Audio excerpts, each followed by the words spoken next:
going to go 1969, which is Amanda. How you doing? You all right? Admin? Tonight, you're admin. I'm the admin girl. I'm happy. I'm happy to do admin. I'm happy for everybody in the chat room. I'm happy for the fact that my whole firm is mainly West Ham and they are going to hate me tomorrow. Everything is going to have the number 6 in it. Everything. How long will it take to exchange? 6 days. And when should we talk about it again? In 6 days. I think that's just perfect. Here's a question that I'd like everybody to put in the chat. Amanda's obviously going into work tomorrow to speak to the West Ham fans. Any kind of bantering advice you can give to Amanda?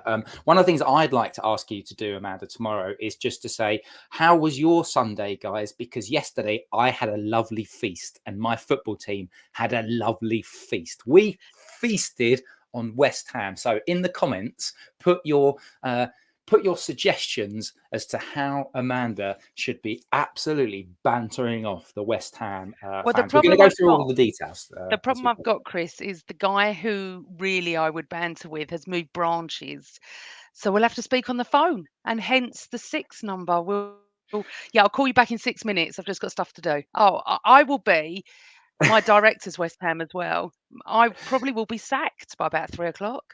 Yeah, this is, ladies and gentlemen, boys and girls, this is going to be a complete Schadenfreude podcast. Yeah. We are going to take the mickey at stages today, a bit like Arsenal did. Before we get into the nuts and bolts of the actual game, a couple of tweets that I saw, which I just wanted to read out because Arsenal Twitter has been on absolute form for about the last 45 minutes, to be fair.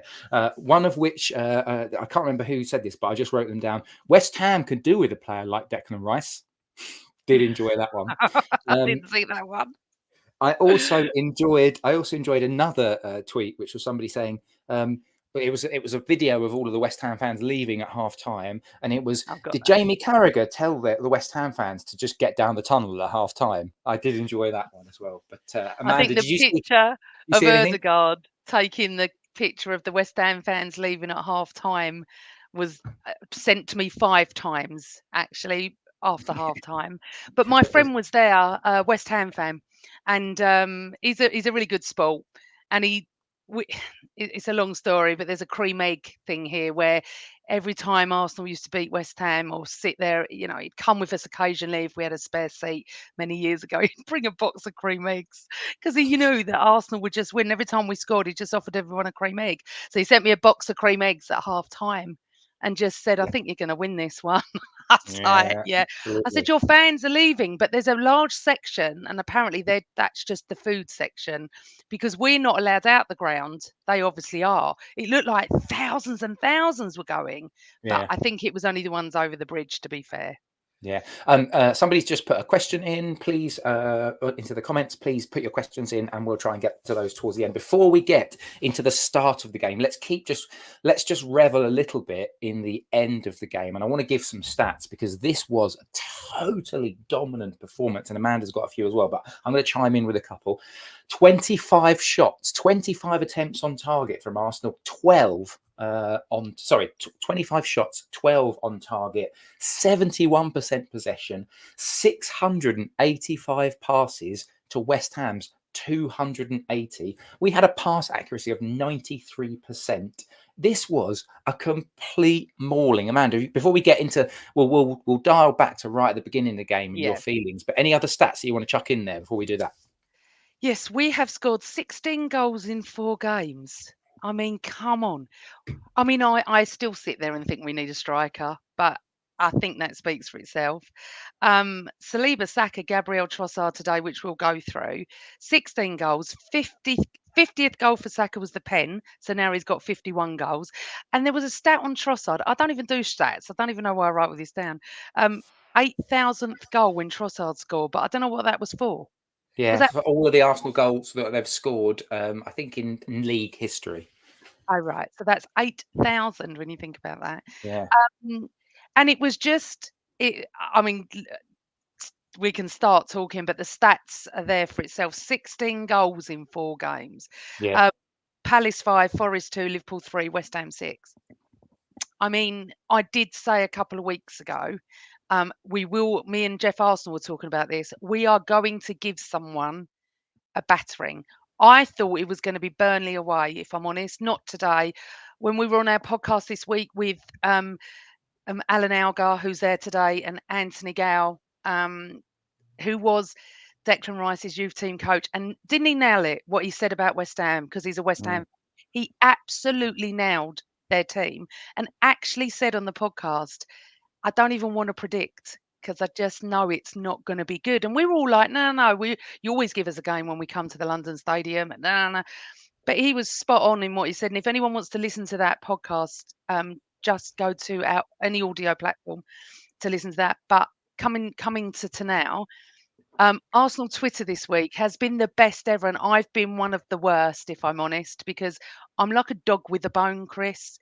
You know, Jamie Carragher last week, I ranted. I did not You rant as really did rant, I yeah. did really rant, but not as good as Gunner Blog ranted and the Tuesday Club ranted. It was superb, the Tuesday Club. They're back. This is only their second pod of the season, and I cry every time. Um, and I have just one of my tweets has got like over 2,000 likes because it's just taking the absolute piss. Listen, people, we live in the moment in football. If we can't enjoy it, what is the absolute point in going to a football match, supporting a football team? I don't care who tells us what we can do. We will do what the bloody hell we like. And I've said that all week. And I've had loads and loads of Liverpool fans come for me, and I don't care. Because do you know what? We're right. We beat Liverpool. We beat the league leaders. If we can't celebrate, then we can never celebrate. Yep, exactly. And you said it, you mentioned it earlier. So our goal difference is now plus 31. It's the same as Man City. We are one behind Liverpool. We've got 53 goals scored compared to Man City's 56. Liverpool got 55. So we're in amongst it. And we've got the best defence now. Like, that is a fact, because we've got 20 plus 22, 22 goals conceded. Liverpool have got the next best, which is plus it's 23. But let's go right back to Oh, the look at that beginning. stat from Nigel Plum. Our Oh, biggest ever wow. away Premier League win. That's a good stat, It's a Nigel. And good thank you. day. Welcome to the show. It's a And good day. it is. And Nigel with Cole helps the chat room flow nicely and not have any abuse. So thank you for that, Nigel. Yes, and get Let's your get questions into in. it. I don't know where Albert is. He's doing a He'll live join show. us. Albert's going to join us. Albert Oh, will join us. He's live streaming at some stage. But Amanda, so start of the game. So you and I obviously did the preview pod on Thursday. I said it was going to be 2-1 because I genuinely thought, and you think about the last so few did games I. that we've had against West Ham, Yeah. I thought this is going to be tight. This is going to be cagey. They're going to low block us. They're going to sit they're going to camp in their box. And at times, certainly until we got our first goal, it did sort of feel like that. Like, I've written down something that, 10 minutes in, we had 90% possession, but, we hadn't really worked the keeper at all. Give me your thoughts leading into the actual kickoff, because we had a few injuries, didn't we? Emil Smith-Rowe out, Gabriel Jesus still out, Zinchenko out. But although Alan did say on Thursday that he knew that.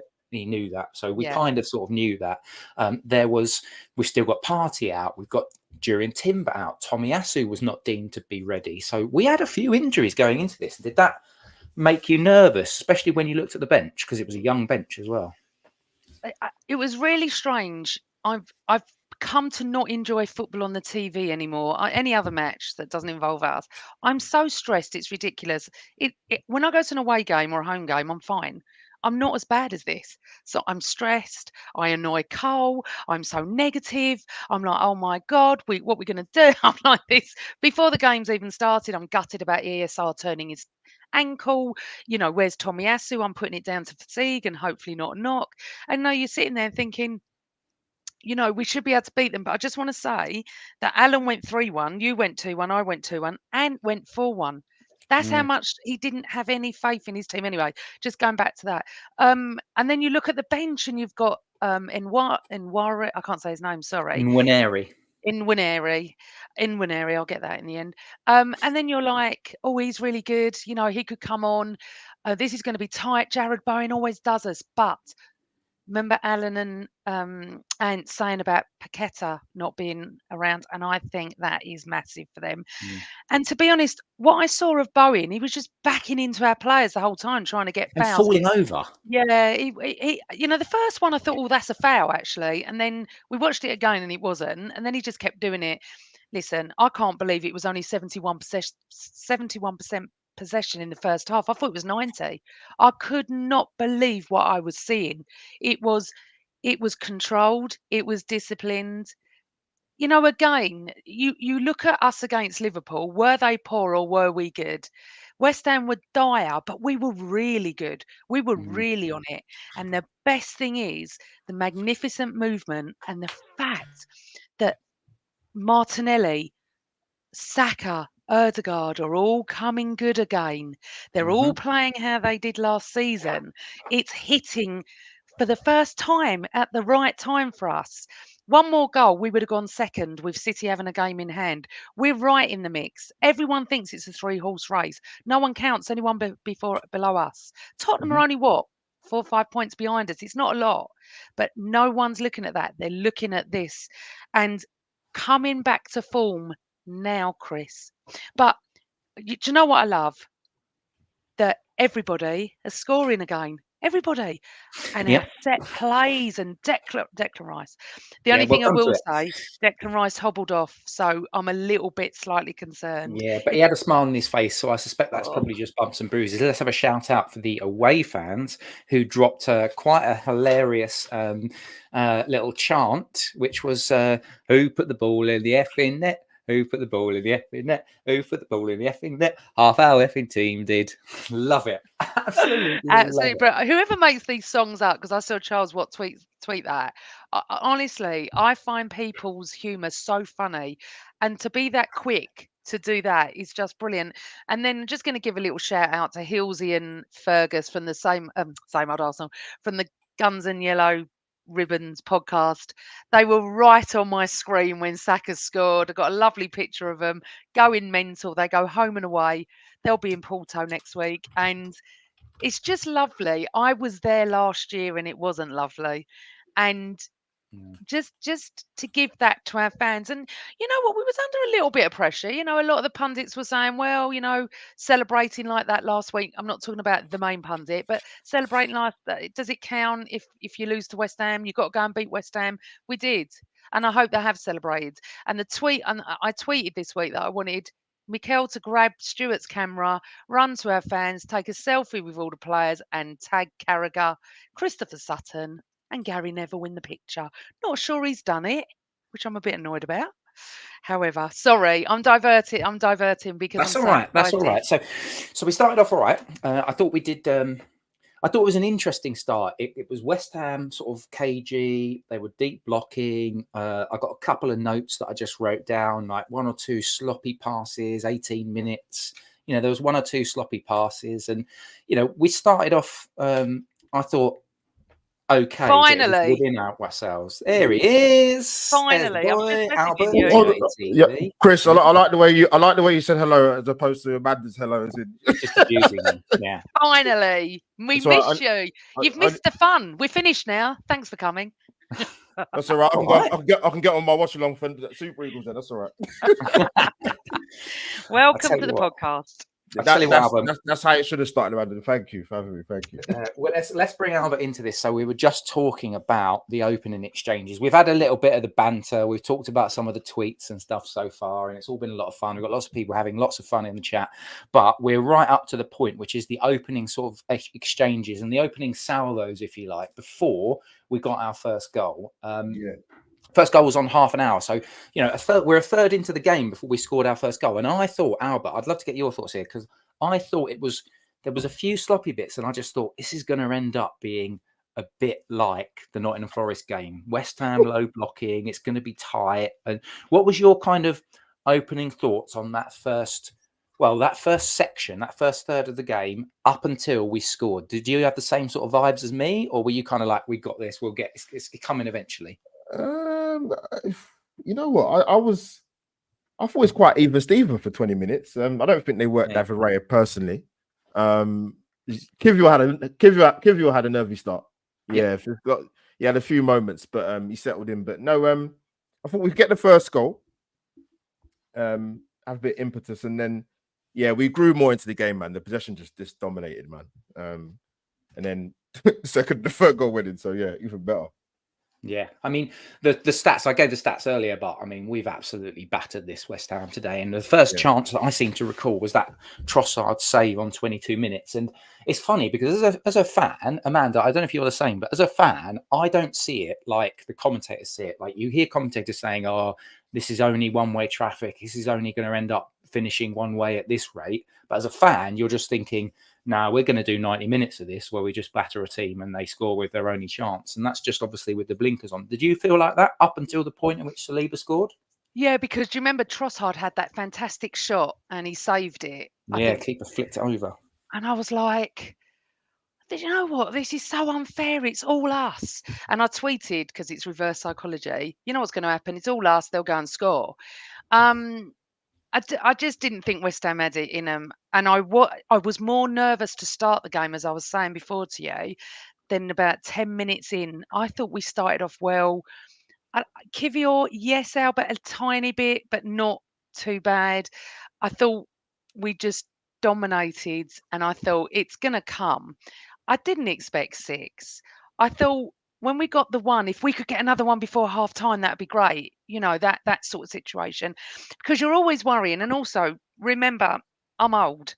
So I remember going 4-0 up at Newcastle and laughing, We all thinking, do. game's done. Game's done.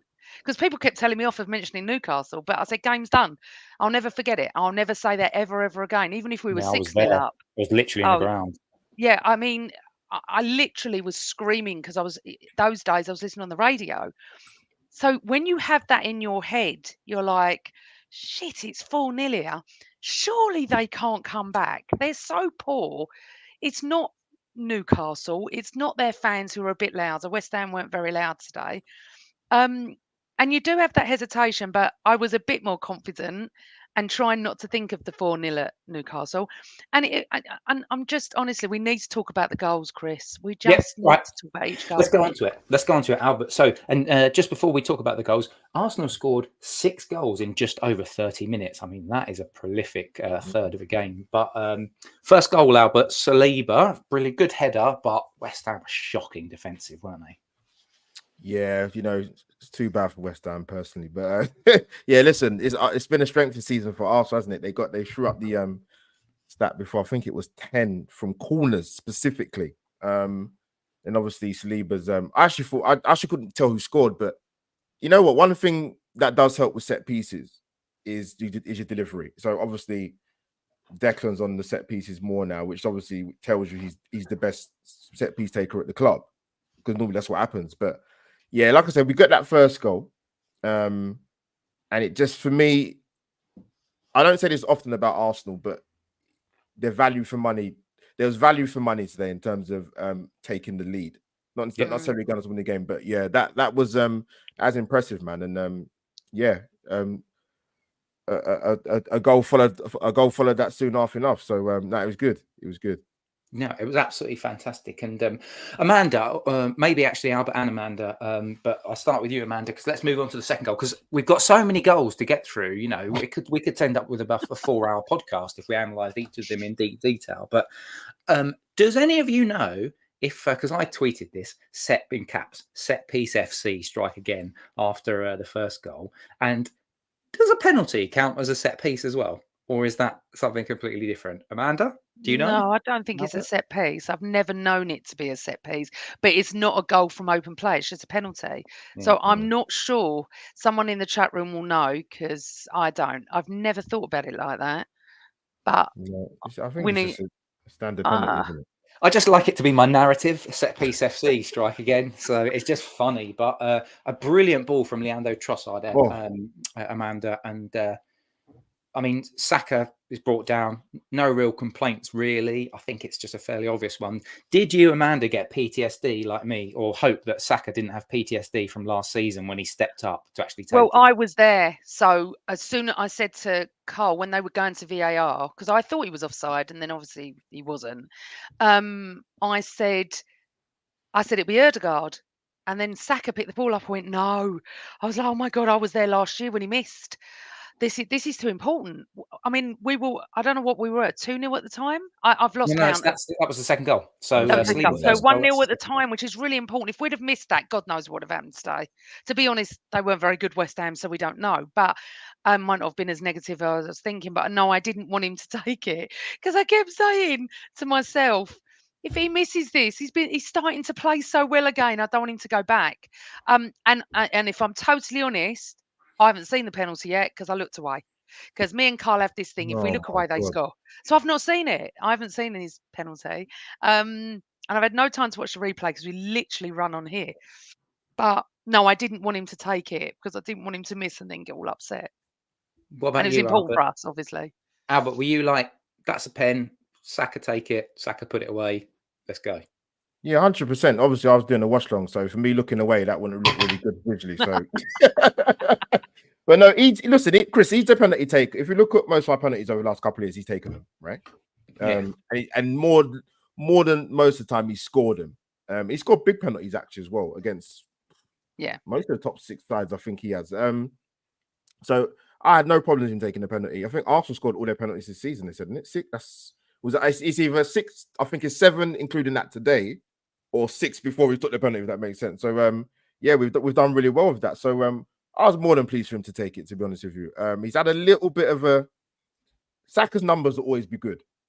I mean, he's already double figures now for goals in the Premier League. Yeah, I think so. I think he's up to 10 now with those 2 today. And Chris, he's not even having his best season. So what does that tell you?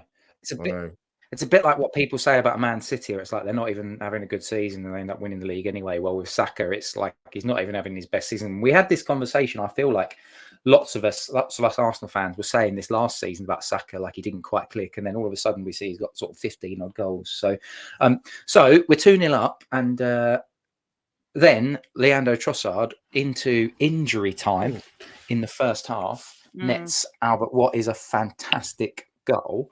And give me your vibes, and then I'll go to Amanda. But Albert, give me your vibes when you were doing the watch along. Were you like done, dusted? I'm having a good time now. Let's all go and eat some cake. Now the third goal was Gabriel's header, wasn't it, Chris? Oh, sugar. Sorry, yes, it was. Gabriel's. You know what? This is it. We scored so many goals. We scored so many goals. I can't even remember which one it is. But Gabriel, sorry, it was. Gabriel scored the third goal. Yeah, he did. Yeah, Gabriel got the third goal. Down. Declan Rice ball in. There we go. Yeah. Sorry. So vibes. Tell me vibes. We've lost. I'm 44. We lost. Vibes. Yeah, you know, I'll clip it later, so you'll definitely see it properly, like in the flesh. But yeah, listen. Again, another strength we've got this season is the set pieces and the delivery. There's a good ball in. I always say this: you can look at it from 2 points of view. What West Ham didn't do well. I don't care. We're not West Ham fans. So great ball in by Declan Rice. I actually thought it was Havertz that scored because so did the I. way he was celebrating, I thought it was Havertz, and then I thought there was a few queuing up, wasn't it? It was quite congested in that. Yeah. I mean, the goalkeeper's got to come and get that, though. I mean, goodness sake, it's in your 6-yard box, but and even nevertheless, yeah, to get that goal, Chris, I was like, yeah, this is more than a strong foothold in the game now, and for Arsenal to have to do something really stupid to relinquish this. So to get that, you got more than a foot in the door. And a team talk at halftime is, you know what? It's like I said earlier with with the first goal. Arsenal were fully deserved to go to be winning. And actually, you know what? To be fair, I think 3-0 was fair enough at halftime. Well, it would have been halftime until someone else scored, who you'll mention in a bit later. But yeah, both our centre backs scored, Chris, man. I think Gabriel. Can I just talk about Trossard a second? Yeah. Well, no, Amanda. Before you do that, let's go. Talk to me about that. Talk to me about that Gabriel goal, because, like, I'll be honest with you. I see stuff like that in the melee, and it's right on the edge of the 6-yard box. I sort of half celebrated because I thought, VAR will probably say, he's offside when the ball's moved. What was your vibes when Gabriel nods that in? And how much do you blame the keeper? I didn't have any VAR fears today, only the Saka bit. But when I saw it again, I could see he was onside. listen, he's not great, is he, the keeper? But I don't want to take away from Gabriel how well he rose to head that ball in. And the thing is, what I'm loving, this is reminding me a little bit of the Adams, the Bolds, the Keowns, the Campbells. This is what should be happening. Our defenders should be scoring from headers. Takes the pressure off our front three for a start. And why not? Be up there. We got big boys, let's go for it. And when obviously Willie scored first, I love it. I'm absolutely loving what I've seen today. But the reason I just wanted to interrupt was the Trossard shot. I'm not going to talk about his goal yet, but at the very beginning of the game, Matt Scott tweeted, "I don't love having Trossard in midfield. I'm really not sure his touch is good enough. He is a danger going forward, and it has to be better having Kai closer to the goal." And I went, "I think he might surprise you." And he did surprise us today. I think when Trossard's on it, he's absolutely magnificent. But when he's bad, he's so bad. It's a weird concept with him. But sorry, I just wanted to talk about that because I thought his shot was magnificent. Oh, such a shame it didn't go in. Havertz is a very, very, very clever player. I never realised until the last few matches how clever. I don't slate him, but I've never realised how clever that boy is. And I think that for all the people that criticise him, and I think people are coming around to him a little bit more now. I think they're coming. I think they're coming slowly. Very clever, and you can't buy that if you've got a football brain that ducked out the way when Trossard went for the.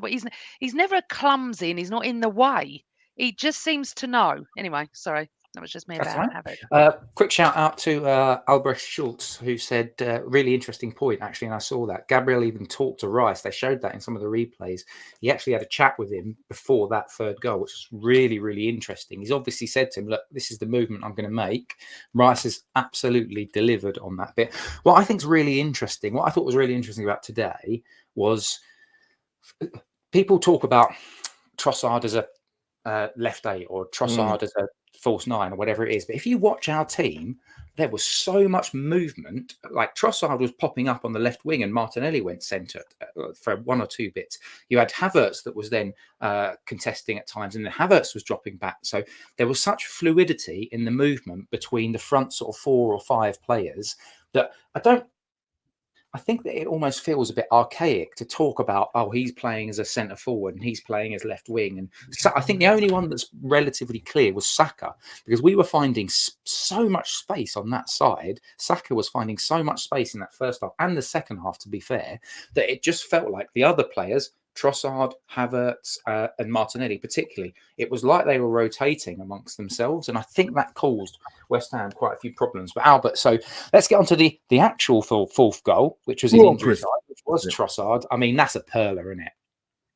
Oh yeah, listen, we've had a mixture today. We've had set piece goals, we've had open play goals. I was very excited with the finish. Listen, with Trossard, technically, he's a very good footballer. He's a good finisher, actually. That's why, for me, he's a massive asset to us. And there's been times you mentioned like he's played in sort of the left 8 role, or even just come on as a sub, and he's not really impacted the game or hit the ground running. But today, that's why he's an asset to play in that left 8 role. Like I said, great pass for Saka for the movement, for the penalty. He actually got himself into some really good areas, actually, Trossard, and like I said, the great finish, well deserved, and he was really good actually for the first. I was watching the game, sort of the first 30 minutes. He was really good, man, really influential, picking up really good areas. I was shocked the amount of room West Ham gave Erdegaard. I couldn't believe it, Chris. Terrible. I was stunned, honestly, for a home game in a London derby where they normally play well against the London sides at home. I couldn't believe they gave him the freedom of the London stadium. So I was shocked, but good play from the likes of the combination play with those guys, and I'm really pleased for Trossard, man, and not just because he played well, but he got an amazing goal as well, and he actually could have scored a couple more today as well. Yeah, I genuinely agree with you. I mean, there's nothing really. I jokingly said on about 70 minutes, I tweeted like, I dare somebody to pick a man of the match because Trossard, fantastic. Well, funny enough, we've got a question that relates to that. We had why don't we Rice ask as well. that? Sorry, Go on Chris. We've then, got a question from Amanda. Carl. Who is your player of the match? As you've alluded to it. Well, who was yours, Amanda? Oh, I think we should all just talk at the same time because I'm not sure. I'm not sure if it's Erdegaard, Rice, or Trossard, or even Saka. I Yeah. don't know. Gabriel. I mean, to be honest, should we give it to the team? No, Because because that's not the idea of a No, player of the match. no, You you need can't to do pick that. well, one. then who do you Don't think, sit on the Chris? fence. Because I'm torn. There Albert? were so many good performances. I mean, I think the pressure and maybe that told with the game at the Emirates with Rice makes my heart want to give it to him. But Mm. I just think that Trossard had I'm leaning towards Trossard. Can I because tell of some you, of the impact that he the had. chat room is really torn. I'll show Yeah. you. We've got Erdegaard. We've got Declan. Saka We've got got it, didn't he? Erdegaard. Yeah. Got Erdegaard and Rice. I think it's between them two by the looks of Yeah. this. Rice. Yeah. Erdegaard. Albert, pick one. Go. The straight away, I'm gonna go Martin Odegaard just to nick it. Yeah. I thought he was super. He was more than influential today. People talk about leaders, and you get the ones that shout and scream, and the soonest days are picking them up by their collars and all the rest of it. But yeah, he led by example today, man.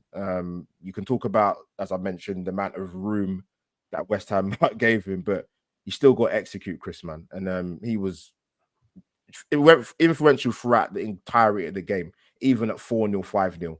He was still pulling the strings. I actually could see him, Chris.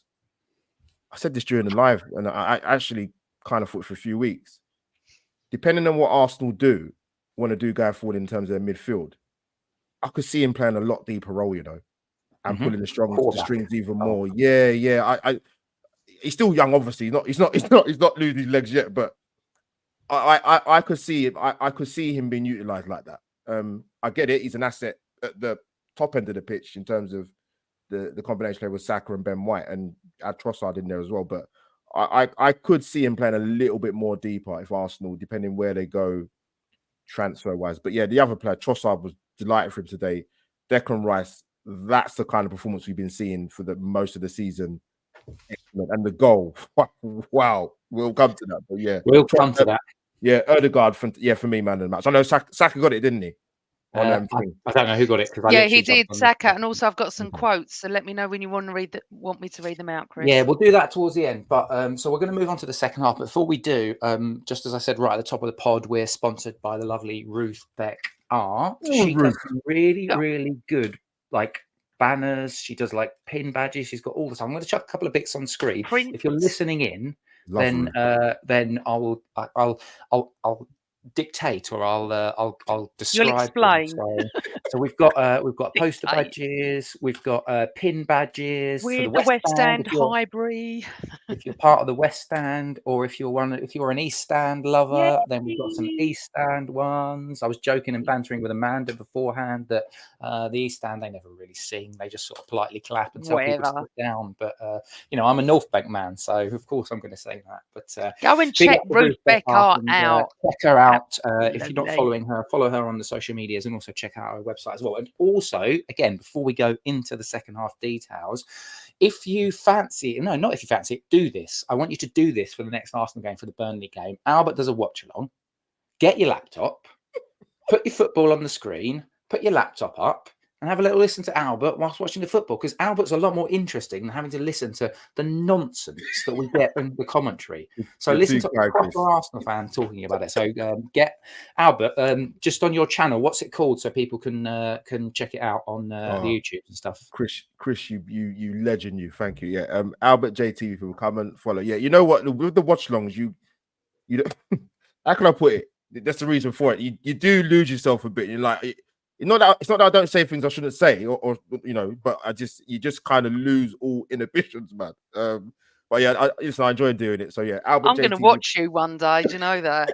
I'm going to watch it. That is our new resolution. I'm going to get my laptop out. I'm going to fire my laptop up and have the football on whilst I can then just check out Albert, because What I'll it's say is literally that- like having somebody. If you can't do it, if you're on your own and you're sat, I don't want to. My wife said to me the other day. She said, "Well, sorry, not the other day. Earlier on, she said, oh, I want to go to the Michael Jackson sort of thing that's going on in West End of London, but Arsenal are playing Tottenham. So are you all right to watch that in a pub?" I went, "No, I am not watching that in a pub in London, because there will be Tottenham fans there, or if there's not Tottenham fans there, there'll be others. I will only watch football with fellow Arsenal fans. And if you can't watch football with fellow Arsenal fans, you can sort of do it by proxy if you just fire your laptop up and have Albert sat next to you talking to you." So yeah, the proper South East London comes out when I do the watch alongs, man. Believe me. I love watching it with rival fans. It's the best when they start criticising your players and they go and score. I actually always get myself in trouble all the time because I'm on the sarcastic side. No, but Ruth Beckhart, someone wanted to know if she did a North Bank. She does them all. Go and check her website out, ruthbeckhart.com. Support her. Buy some stuff from her. She's a local artist and she's obsessed with the Arsenal and she's brilliant. Yeah. So Amanda, so we get into the second half, and I don't know about you, and I'm on a couple of WhatsApp groups, and people were saying like, "Oh, do you think we're going to go on and really press and stuff?" And I feel like Arsenal as a club, I feel like even under going back to the Wenger days, we never really like press our heels down on people's throats. We always sort of we get to 3 or 4, and we sort of just play within ourselves there. But Mikel Arteta's boys are a different breed, and even after, so I've written down on 46 minutes, Martinelli cuts the ball back, and Trossard kind of just he's unmarked on the penalty spot, and he just skews the ball up into Rose Ed. And then on 50 minutes, 48 minutes, like Havertz just puts the ball wide.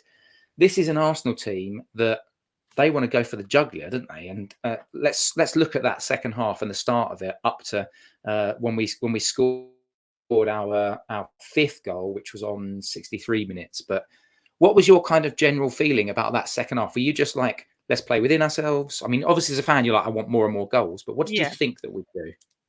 I thought we'd get one more. I think it would be quite a dull second half, and I thought West Ham would come at us and try and get some pride back.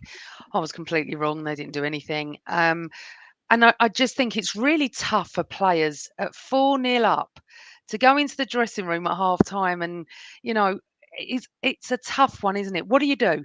Because you don't want to risk any injuries, but you don't want them to let them back in. You get 1, you get 2, and then panic stations start. I'm not saying with West Ham today, but maybe a team that exactly like what happened to Newcastle. You don't want to be cocky. So I'm sure he would have said, go out and play your game. I'm not saying he would have said it in this terminology, but go and get some more goals.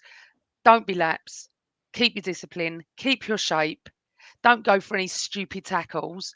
Because I thought that guy that got booked, was it Edison or Alvarez? I can't remember his name. In the first half was quite bad on Saka. And as Alan Smith said, because he was the pundit today, lucky he jumped slightly out of the way, because that could have been a serious tackle.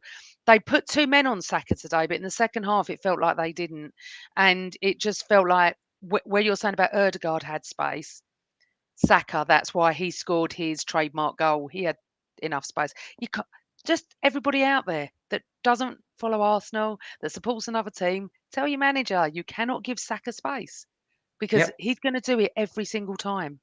Yep, absolutely. And Albert, so talk to me we'll talk about the moment and then your thoughts on the Saka goal, which was on 63 minutes. And also, I want to get your opinion on this, because whenever we do a little bit as Arsenal fans, whenever you hear the Olays, I always go a little bit like, I don't like to hear Olays until it's the 88th minute and we're 3-0 up. What for you, before you talk about the Saka goal, what for you is the moment in which it's acceptable to start doing the Olays? Because on 59 minutes, the Olays started and we were 4-0 up. And I'll be honest with you, I was a bit like, I know I went to the Newcastle game and we lost 4-4, but this doesn't feel like that sort of game. So I'm sort of okay with the Olays on 59 minutes. Where's your head at with Olays? And then talk to me about the Saka goal. Well, the short answer with the Olays, 5-0. That's not being. It's the 5-0 threshold. Yeah. That's more than acceptable, Chris. So yeah, that's fine. I've got no problem with that. The second half, like with the obviously the Saka goal, even at half time, I was like, you know what? There's more goals in this, man. And then you saw it sort of the opening 3 or 4 minutes the second half. I thought because West Ham can't come out and couple guns blazing, they're 4-0 down. And if they open up even more, it could have been 8-0. Yeah, but yeah, there were more goals. You had like you mentioned with the Trossard chance. Havertz, we got into some good areas in their box. Once Saka gets into that position, it's curtains. You can't watch. Yeah. It's the old sort of kind of Chris Waddle drop of the shoulder thing. Once he gets inside, it's over. I actually thought he's going to put it in the far corner, Chris. Me too. He's done the goalkeeper. So the goalkeeper didn't even move. He said, "You know what? Oh no." But we get that. I thought, you know what? The first thing I was thinking, actually, to be fair, like most Arsenal fans probably were thinking, as you two guys, is get that goal difference up. Yeah. Go for the second half and go for the jugular. I'm not saying that I didn't think Arsenal would get 6 today, man. Who thought they would, to be honest? But no. Yeah, get that goal difference up. And you've seen what it's done now, Chris, in terms of the goal difference. There's a goal in it now. Yeah. But yeah, once Saka gets into that position, man, it's curtains.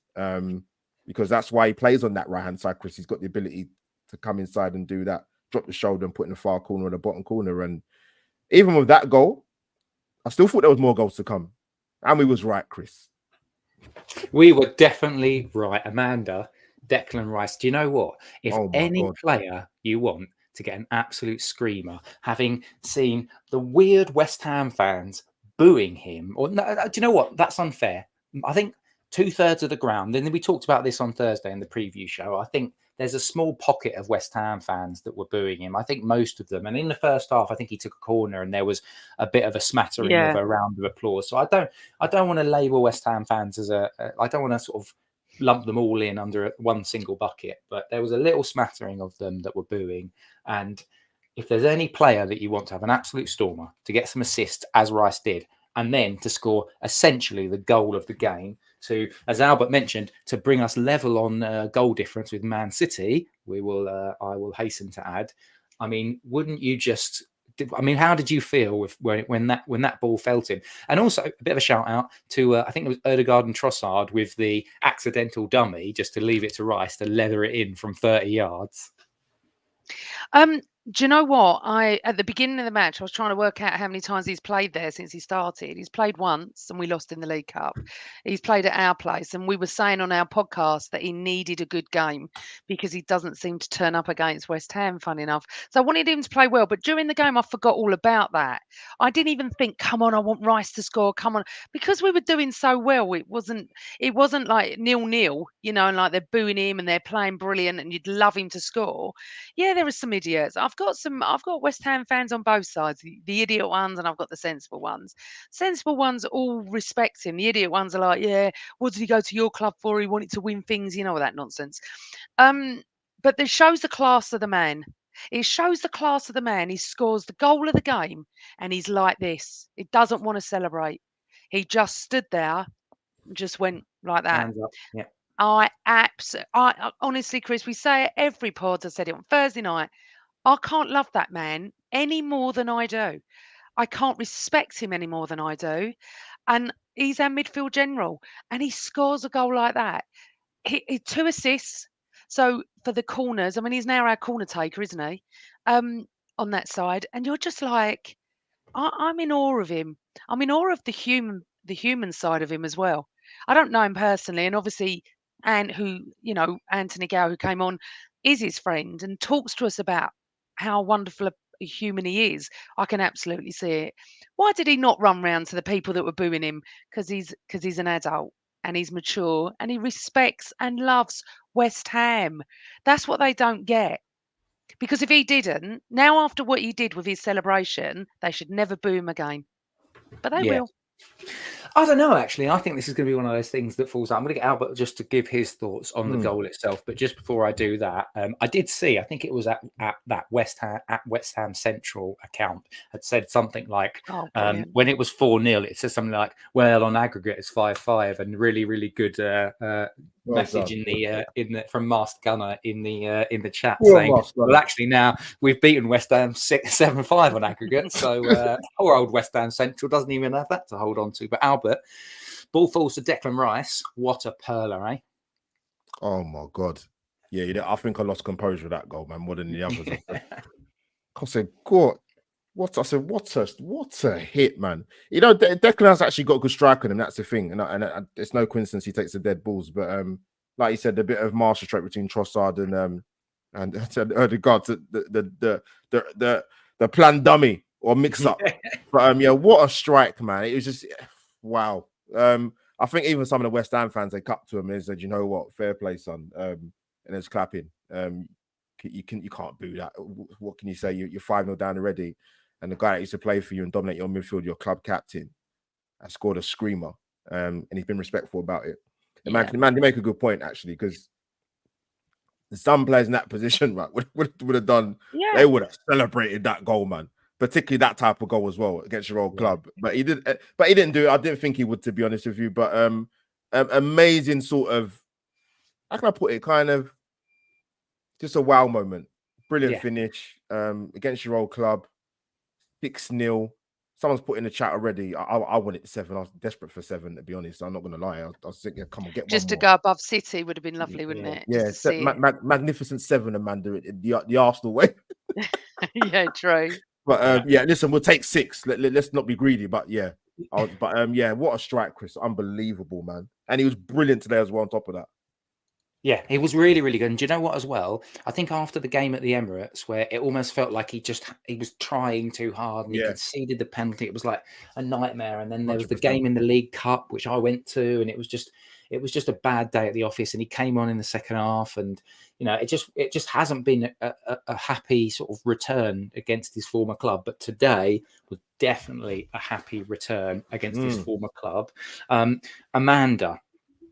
We bantered West Ham so much that we even on 76 minutes brought on flipping Cedric. But I thought of you. Let's park that to one side and focus on the fact that we got Nwaneri on the pitch as well. I mean, the kid is 16 years old. Nice. I think you might have said it either. Did you say it in this chat or did you say it in Twitter? Like, he just looks so silky on the ball. He's just such a fantastic footballer. But let's bring home the final sort of bits and talk to me about like those last exchanges, the substitutions, and then what it means in the context of us moving forward.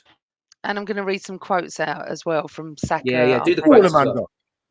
I'll do them now actually, because they're really good. Saka on the win. We were 4-0 up in the first half and could have scored more. Including myself, we smelt blood today and went for the kill. We did really well to score more and we're happy. That's something we don't normally do as well. I'm going to give you a stat on my Odegaard. He's the first player on record since 2003-04 to complete 100 plus passes, 107, create at least 5 chances, 7, and assist multiple goals, 2, in the same Premier League match. Odegaard. I'm proud of the team. I think coming from a big game last week, a big win, and backing it up today with another great performance. As I said, really sharp in front of goal. I think that's what we've been missing a little bit the last few weeks. Well, he means the few weeks before the last few weeks. Today we showed that quality we have. Saka on surpassing 50 goals for Arsenal. Really? To be honest, I'm really happy to achieve that, but I'm not sure I can be happy today. I missed some chances. I feel I could have scored, but obviously it's a great achievement. I'm proud of that. Odegaard on sending a message to rivals. No, we're focusing on ourselves and what we do every day. We don't care too much about the other teams. We're focused on ourselves. We keep working hard and a good win and we move on. Sky gave Saka the player of the match. Odegaard presenting Saka with his player of the match Odegaard said to him, I was waiting for the hat-trick. Saka went, thank you, my captain. And Arteta on Declan Rice. It's always difficult to come back to your club. The fans were really good to him, Rice. When he went to take the corner, they clapped him. See, that's what he sees. We saw there wasn't all clapping. Yeah. I think he's just doing it for the cameras. Focusing on the positive, yeah. Yeah, so it's great to see that kind of reception. He loves this club so much, and I know what it meant for him to play today. Arteta, it's great to make club history, especially the way we've done it. We're in a good moment and we have good moments. You have to build and maintain the momentum. Bringing Ethan Nwaneri on, the Arsenal players on the bench were whispering in the second half. They really wanted me to bring Ethan in. Arteta and what he said before kick-off. Time to beat West Ham. We all knew it. We all had it in our tummies, and we knew we could be a tough match, and we had to do certain things better in both boxes than we had in the previous match. We certainly did today. And the last one, Arteta on Saka's pen. I had doubts whether he was going to take the penalty or not because of what happened, but it shows you as well how mature he is and how determined he is to go to the next level. And I'd like to thank my other half, Carl Stark, for all those comments, all typed out in What, our Carl? WhatsApp group. Go on, Carl. So I think generally it's lovely to hear how they feel. They wanted it, as he said. We felt it in our tummies. We smelt blood. We wanted it. And what I would say is, Chris, that 2-3-0, we don't go for the kill, and we went for it this time. So I'm really, really pleased that, because that's what City would have done. That's what Liverpool would have done. They'd have come away from West Ham. We would have gone, oh, they've won 6-0. We wouldn't do that. Yeah. Well, and we did, and we certainly did. Albert, context of the season now, we've brought our goal difference up. We are level on points with City, although they've got a game in hand. We are 2 points off of Liverpool. This was a big game because both of those teams won yesterday, and this felt like it could have been one of those where we're saying to ourselves, well, Liverpool was great fun, but we've completely shit the bed here by not doing the business against West Ham. Where do you place us right now in terms of context of the season and how this might impact us in the coming weeks and months? Cool. What a $1 trillion question. It's interesting you mentioned Liverpool and the Man City games because City didn't get a goal until 70 minutes. Yeah. I was listening to what do you call it again? On Saturday, I think Michael Dawson was covering the game. Yeah. He said Burnley with a better team, like with the first. I was like, wow. So obviously Liverpool got the goal, but it wasn't dominant. Like I think it's going to be like that now, Chris, because we've got like 14, 15 games left. Is that roughly about that? Yeah, we've got 14 left. Yeah. Yeah. So listen, Arsenal this season. You know what? Today's result was a weird one, Chris, because I don't know what you guys think and the people in the chat when they watch it back. Usually with a team, most fans I think it's about their clubs. Like, oh, you know, we're due to give a team a good thrashing, but I don't think I've ever felt like that any part of the season. So that's why this result today is like, yeah, we need to win, and I didn't expect 6-0, but I think with us as Arsenal fans, a wider point, Chris, is I see some of the reactions after Liverpool, for example, we beat them. It's like, oh, you know, if you know, there's no point beating Liverpool. You know, it's not going to count unless we win the league. I'm like, no, that's not really true. Correct. It's more important, really, if you beat Liverpool, you don't beat West Ham, then that's a more plausible thing to say because you can't just jump forward 14, 15 games. Yeah. We still got to go to OT. Our record is not good. What, 2 wins? Something like 20 odd years. Yeah, it's poor. Yeah. We still got to go to the Etihad. So, yeah, just sometimes context does apply. So, yeah, I was like, yeah, but anyways. But, yeah, listen, we're in a good place. I think what's different this season for me, and I thought this for a few weeks, is we're not leading the race. We are effectively chasing. And that's a different mindset. It's a different animal. And I think that's very, very important. Arsenal have had another season behind them of, I'm going to say disappointment. I'm going to say that I'm not winning the league last season, right? So you want to learn from that. You want to go that step further. It's not going to be easy, but we're on the right path. Yeah, go on. Albert, we overachieved last year. No one expected us at the beginning of last season to do what we did. So I'm not sure disappointment. I'm disappointed we got the injuries that we did, but I'd be more disappointed now if we drop out of this race. I prefer being where we are than top. Yeah, no, in February. I understand it. That's why I phrased it the way I did. But for me, like I said, when I said that, I specifically talk about myself because we ain't seen a league title for a very, very long time, and then obviously it fell away the way it did. So this time around, this season, it's a different kind of race. We're not we're kind of chasing, and we can't drop points, and we've got to keep winning games. And but that was no different last season. We couldn't lose games, and everyone's talking about City winning it, Albert. So let's just keep third for the time being. Let's be under the radar. Yes, I like being the slight underdog because people, you know, we bottled it, all this nonsense they came out with. I think, and also you've got to enjoy it. You've got to live in the moment, which is what I said when, I tweeted after the game, Albert, and said, "Oh, are we allowed to celebrate? Are we allowed 6 goals, clean sheet, 16 goals in 4 games? Are we allowed to celebrate?" Obviously being sarcastic.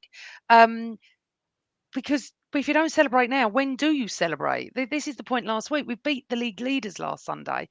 We're going to celebrate. Enjoy it now, Albert. I said it last year. Enjoy the moments that we get because it's still a long way to go. I know it's February, but it's still a lot of football to be played.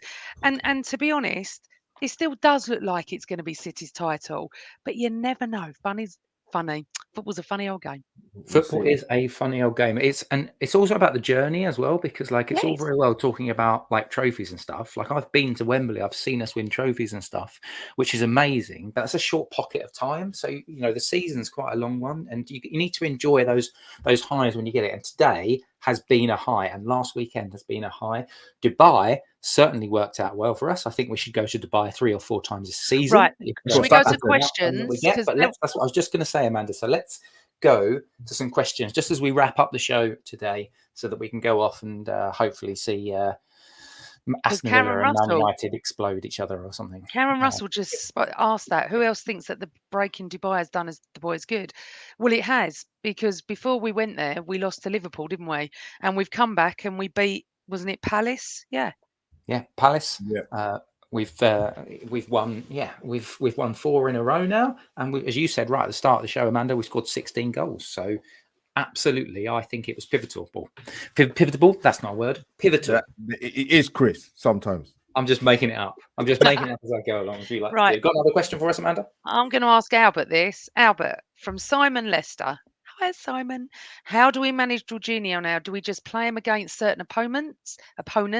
Maybe the big away games. What do you think? Oh, who knows the mind of our boss, Simon? Because I wasn't surprised he didn't play today, to be honest with you.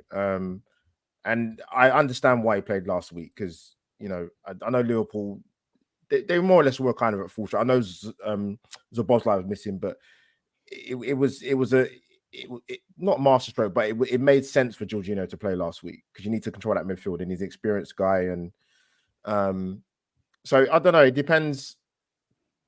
It depends how he wants to utilize him, really. Thomas Partey's not coming back anytime soon, so he's gonna get more game time. Because he's in the pecking order ahead of El Neni. Let's be honest. He's just there to sort of come on in games like this where we're winning and we're going to get the 3 points. But we probably might utilize him a bit more now. You can't play a game like that against Liverpool and then kind of bench warm for 4 or 5 games. I don't think Mikel Arteta thinks like that. And we've got some big games coming up. We've got Burnley and Newcastle, wasn't it? And obviously Champions League. Porto in between. Yeah. So I think you might see him a bit more than what we think. All right. Karen Russell's got another one. Do you think Mikel got it right leaving Saliba on loan as long as he did, then bringing him back when he did? Because these people jumped out of threw their toys out the pram. Why wasn't he back a year before? I just think he knows. He knows when the right time is. What do you think, Chris? Yeah, I mean, I think it's easy to say now with hindsight, yes, that was the right decision. I do think that the season that he had at Marseille was a fantastic season. I think he could have done the business for us then. But I'm not going to bag on Mikel Arteta, because ultimately, look at where we're at right now. Yeah. And Saliba's doing the business. So it's one of those things that, yes, you can argue that. But to be honest with you, I'm not too worried about answering questions like that, because where we're at the moment with the player that we've got at the moment, it seems like it was serendipity. I've just seen something about saving Jorginho for the Champions League final. And before you go on to the next question, I've got to tell you something.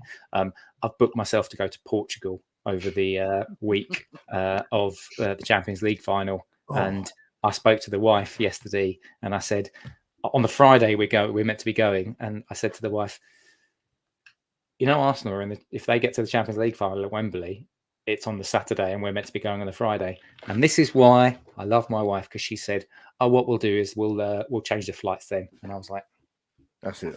Is the Champions League final at Wembley?" Yeah. I did not know that. On a Saturday night. God, Amanda. I know that's awful. My wife. Give us another question, Amanda. I love your wife.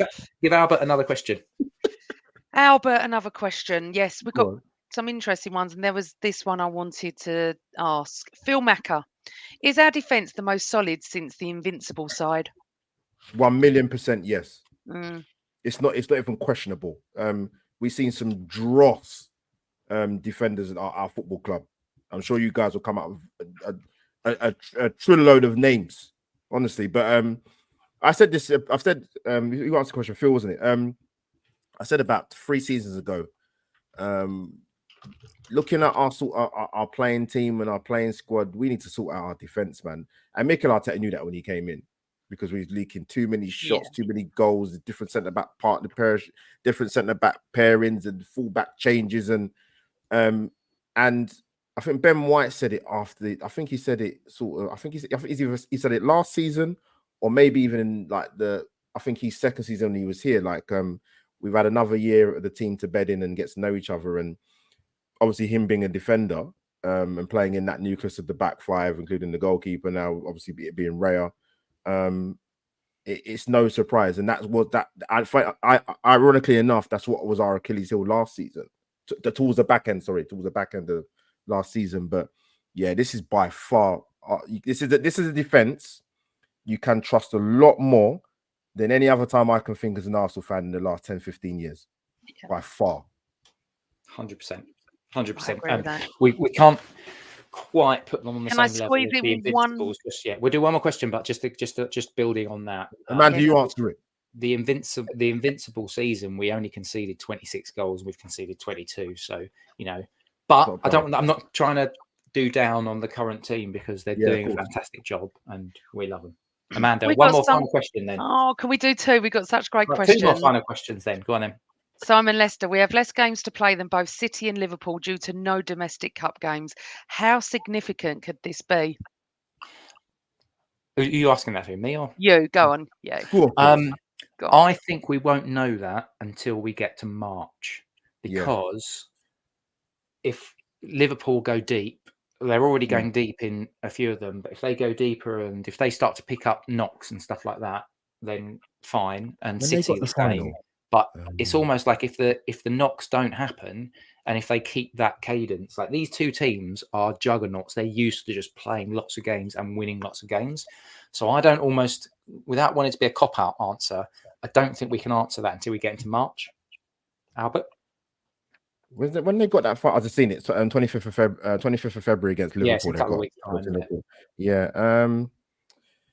No, I think that's accurate, Chris, because I think the second leg against Porto is what, the 12th of March. I'm looking at it now. I don't know Liverpool's and sort of City's running, but you know they're involved in a lot of games, Simon. We know that. So you know, we're not in the FA Cup anymore. Gutted not to win that domestic trophy, but it is what it is. But yeah, March. I'd say, Simon, you know what? Mid-March, end of March, I probably could answer that question a lot better. Okay, so I'm just going to ask this one and we'll end on this one. Carl Stark, how many points do we get from Burnley, Newcastle, Sheffield United, Brentford, Chelsea? 15 are up for, you know what I mean? Albert? 15 point available. What do you, I can't even think straight. What do you think we're going to get? Burnley away 3 points. Newcastle just about to win that 6. Sheffield United, I wouldn't put my house on it, 9. Ooh, Brentford's gonna be tricky, man.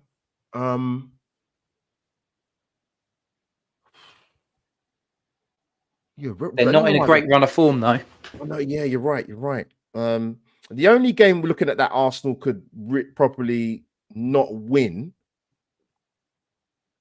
is possibly the Newcastle home game. Don't say that, that's the one we have to win. Newcastle are odd. Like they've been on a really weird run this season, man. In the league, it's very up and down. They got a good result yesterday, but yeah, that's the one game I think we could. So 13 out of 15, Chris. So Albert's going 13 out of 15. I'm going to write this down so I know. My gut feel is 13 out of 15, but I looked at all of those, and do you know what? It's that game against Newcastle, the game against Chelsea for the same reasons, because Chelsea, one week, like Villa away, like they played in the FA Cup and they looked half decent, and then they play Wolves at home and they look terrible, or Liverpool away and they look terrible. So you don't know. Chelsea are like Bayer Revels, you don't actually know which one you're going to Yeah, get. So that's it's why a- I'm hedging my bets to say 13. it's But I was yeah. tempted to say 15.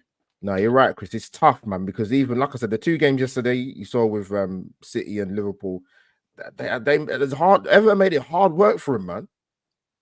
I'm going Hard work for him. 15 if anyone's interested. Wow. I am. Bullish. I know. Bullish PG. Bullish PG. I feel confident in all those games, especially now.